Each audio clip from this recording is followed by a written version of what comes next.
Hey Nina, how are you? Hi, I'm okay. Hey, that's good.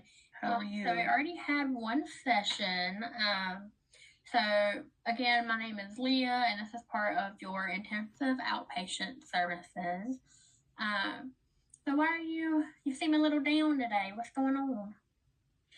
I I just really, I don't know. The rain is a lot and I'm just really missing my son, and I know it's getting close to Halloween, and that's usually a good time for us. So I'm just really missing him. Oh yeah, the rain did kind of get me down today too. It's not fun out here. I hope you're staying safe. But yeah, I'm sorry you're feeling that way. Can we talk a little bit about that? Yeah, sure. Okay, so I know you said last time that your son was living with your sister-in-law. Is that correct? Yeah, yes. Yeah. Okay. And so you said you're feeling just kind of down. Can you tell me a little bit more about that? Like, what are you feeling? How often are you feeling it?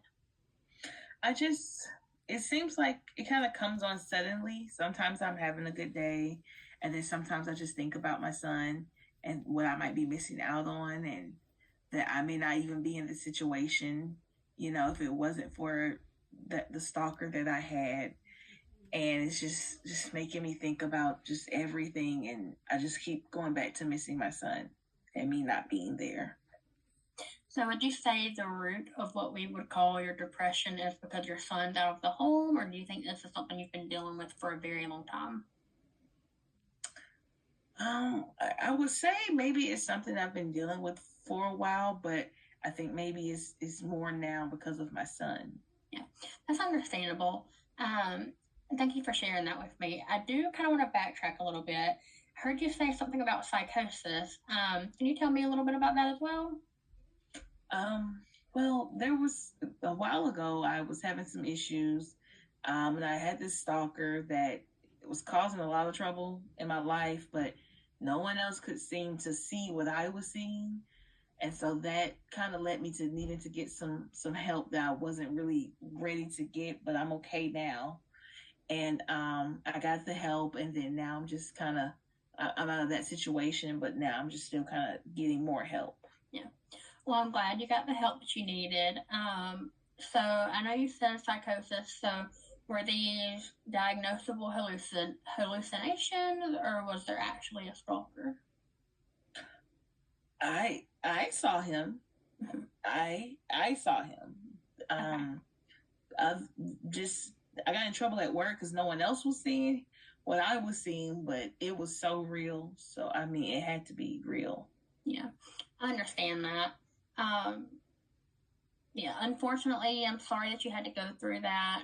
Um, but thank you for sharing that with me. And hopefully, we're on the backside of it. I know you said, as far as impacts of what you went through, um, how did that affect your work?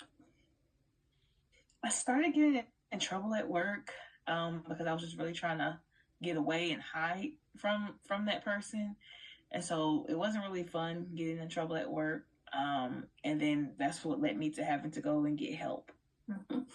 Well, we are coming up on the end of our session, so I do hate to kind of pause in the middle of it.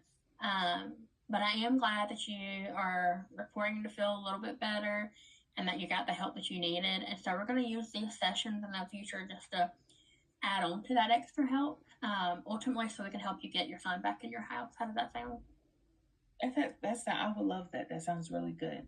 Okay. Do you have any questions for me right now? No, no, I don't. All right. Well, then I will see you next Tuesday at 3 o'clock. Okay, thank you.